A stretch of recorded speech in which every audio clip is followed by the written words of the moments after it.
유튜브로 사업자를 낼 때 너무 뻔하게 생각하는 게 있어요. 창업 가면 된다는데 야 송도 비상주 사무실로 가자. 그리고 나 지금 혼자서 촬영하니까 나는 면세 사업자를 하는 거야. 이 두 가지 잘못된 편견을 바로잡겠습니다. 오늘 진짜 중요해요. 꼭 보셔야 돼요. 우선 첫 번째로 유튜버가 사업자를 낼 때 자꾸 비상주 사무실로 낸단 말이에요. 이번에 송도에 비상주 사무실 내서 국세청에서 기획조사 들어가고 했던 내역들 여러분 보셨죠? 요게 갑자기 기획조사가 있을까요? 아니요. 저는 한 3, 4년 전부터 이미 비상주 사무실에 대한 창업 감면은 위험하다고 얘기를 했어요. 우리가 비상주 사무실을 통해서 거기서 일하지 않고 창업 감면을 받는 거는 탈세입니다. 국세청에서는 그래서 기획조사를 하는 거고요. 근데 비상주 사무실에서 이제 어떤 슬로건을 내걸어요? 아 여러분 현장 조사 나오면 우리가 다 세팅해 드리겠습니다. 세팅하면 뭐 안 걸릴 것 같아요 여러분? 걸립니다. 세무공무원들 같은 경우에는 세무조사기법에서 그런 세팅하는 내역들을 다 알고 있고요. 가서 어떻게 일을 했는지, 근처에서 카드 쓴 내역이 있는지, 출퇴근했던 교통에 대한 기록부가 있는지, 주유소라던가 이런 내역들이 있는지를 전부 다 확인을 해보거든요. 아니면 뭐 사실 CCTV 돌려봐도 나오는 거잖아요. 그러니까 그런 걸로 빠져나갈 거라고 생각하시면 안 돼요. 생각보다 국세청은 깐깐합니다. 그러니까 월세가 조금 나오더라도 상주 사무실로 사용을 해야지 세무 리스크가 적어진다. 기억해 두시고요. 진짜 중요한 거 있어요 여러분. 제발 유튜버분들 면세 사업자 내지 마세요. 세무사님 제가 물어보고 인터넷 찾아보니까 나 혼자 유튜버로 하면 1인 미디어 찬작업이어서 당연히 면세 사업자라던데요. 그렇게 해서 면세 사업자로 낸 유튜버들이 창업 감면이 안 된다고요. 상주 사무실 어디면 내가 일하는 공간이 있단 말이에요. 그거를 조금 어려운 말로 물적시설이라고 해요. 물적시설이 있으면 우리가 과세 사업자로 사업자 등록증을 낼 수 있단 말이에요. 과세 사업자 내면 얼마나 좋아. 창업 감면 5년 동안 받을 수 있지. 게다가 우리가 부가가치세에 있어서 영세율이기 때문에 부가세 환급도 돼요. 세무사한테 얘기를 해서 내가 유튜브 한다라고 하면 그냥 아유 네 그럼 사업자 내줘 하고 면세 사업자 내는 경우 너무 많아요. 근데 면세 사업자 내다가 여러분 유튜버 수익이 높아졌어. 그래서 막 스튜디오 하고 막 직원 뽑고 이래요. 지금 이제 직원 뽑고 했으니까 과세 사업자로 전환해야 됩니다. 근데 그 다음에 청년 창업 세액 감면 적용이 안 됐네? 창업 감면 적용 안 돼서 폭탄 떨어진 거예요. 그러니까 처음에 사업자 낼 때부터 그냥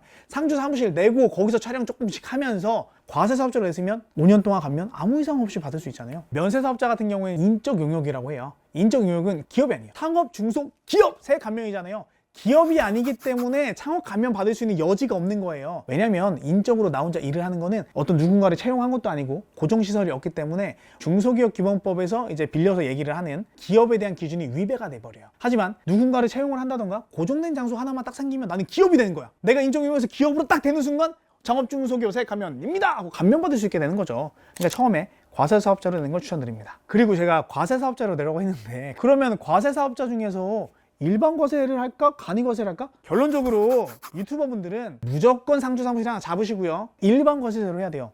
그러니까 왜 일반 과세로 내야 되냐면요. 일반 과세제는 여러분 카메라씩 500만 원 주고 샀어. 어도비 쓰는데 뭐 1년에 200만 원 써. 이렇게 해서 예를 들어 한 700만 원 돈 썼으면 한 60만 원 정도가 나한테 환급이 된다고. 근데 간이과세는 그 환급이 안 된다니까요. 왜 간이과세제를 하려고 하는 거예요? 그리고 여러분 유튜브 하다가 광고 받았어. 광고 받으면 광고를 했기 때문에 우리가 매출 세금계에서를 끊어야 되잖아요. 간이과세자 얘는 원칙적으로 세금계에서가 안 끊겨요. 일반 과세자는 세금계에서 끊어집니다. 그렇기 때문에 일반 과세제를 안 할 이유가 없습니다. 간이과세자니까 뭐 편하게 혜택 볼 것 같죠? 이 케이스는 전혀 다릅니다. 간이과세자는 환급이 안 되기 때문에 오히려 손해를 보는 구조예요. 일반 과세자 60만 원 환급, 간이과세자는 환급 못 주는데요. 엉엉엉 이렇게 되는 거죠. 여러분 지금 유튜브 시작하신 게 그냥 취미생활로 하신 분도 있겠지만 마음속에는 파이프라인이잖아요. 이 유튜브로 야 영상 하나 터지면 나도 약간 인생 역전도 할 수 있고 돈을 많이 벌기 위해서 하는 거잖아요. 그런데 지금 조회수 안 나온다고 대충 하시면 나중에 큰 코 다치시는 거예요. 우린 잘 될 거니까 우린 10만 100만 갈 거니까 내가 10만 100만간 제2의 파이프라인을 만든 유튜버라고 생각을 하고 지금부터 과세사업자 내시고 상주 사무실 가시고 이렇게 준비하셔야 합니다. 여러분 이게 정말 중요한 게 뭐냐면요. 나중에 영상 언제 터질지도 모르는데 영상 하나 빵 터지면 그때 하죠. 그때 고민해보죠 뭐. 그때 고민해서는 할 수 있는 게 아무것도 없어요. 왜냐면 이미 비상주에서 뭐 조사 위험성 커져버리고 면세사업자를 냈기 때문에 과세사업자를 전환하게 되면 창업감면이 안 되는 게 기본적인 법적 해석이거든요. 그러니까 나중에는 발버둥 쳐봤자 그냥 세금 내야 돼요. 지금 준비한 자만 빵 터졌을 때 세금을 절세할 수 있습니다. 중소기업이 세무조사를 당할 확률은 5% 정도밖에 안 되는데요. 그런데 이런 창업 감면이라고 하는 건 금액이 굉장히 크고 사람들이 우르르 몰려 사는 경향이 있어요. 금액이 크고 우르르 몰린다고 하는 거는 국세청에서는 기획조사에 감이 된다고 하는 거거든요. 지금 송도에 있는 비상주 사무실 털고 있죠. 앞으로 이게 청라도 털고 계속해서 늘어날 거예요. 왜냐하면 이렇게 장난치는 경우가 너무 많기 때문이죠. 게다가 세수는 갈수록 부족합니다. 세수가 부족할 때 털기 좋은 거는 내야 될 세금을 감면받아서 내지 않은 우리들인 거죠.